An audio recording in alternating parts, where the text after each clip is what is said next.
ፑሽ ማለት ነው። የኔ አባት ፈጣሪ ጠብቀ፣ ፈጣሪ ያሳደገ፣ ለሩትዬ ትል ፈጣሪ ከክፉ ነገር በሙሉ ይጠብቅ ማለት ነው። ከመጥፎ ንግግር ከንግግራቸው አንተን የሚገለብጡ ማለት ነው። አንተን የሚነኩ ግን እንዴት አስታላቸው?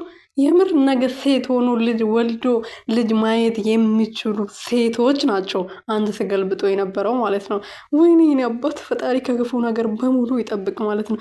እቅፍ ድግፍ አድርጎ ያሳድግል ያሳድግ። የኔ አባት ለምንድነው ልብስ ያላለበሱት? ጥሩ እኮ አይደለም የምር ማለት ነው። ግን ፈጣሪ ይጠብቅክ። ሌላ ምንም ምለው ነገር የለም። የኔ አባት እንዴት አባቱ ነው የሚያሳዝነው።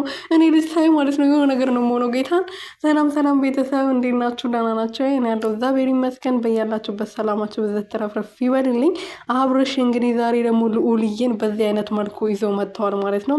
ቤታቸው ውስጥ እንግዲህ እሱ መኝታ አጠገብ ይሄው ቤት ውስጥ ነው ቪዲዮ የተቀረጸው። መኝታ ቤቱ ጋር ሆኖ እንደዚህ ፏፍሽ እያለ የኔ ዱንቡሽቡሽ ከክፉ ነገር ይጠብቃ። አቦ ይሄን የመሰለ ልዑል የሆነ ልጅ አይ ለነገሩ የእናቱ ልጅ አይደል እንዴ? የእናቱ ልጅ ስለሆነ እኮ ነው እንደዚህ የሚያምረው የኔ አባት። ልክ እንደ ሰው ድንቡሽቡሽ ደግሞ እኮ ስታይሉን አይታችሁታል።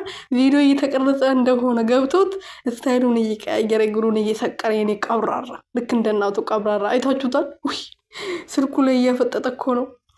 ኦ ማይ ጋድ ፈጣሪ አያችሁታ ጌታን ስታይሉን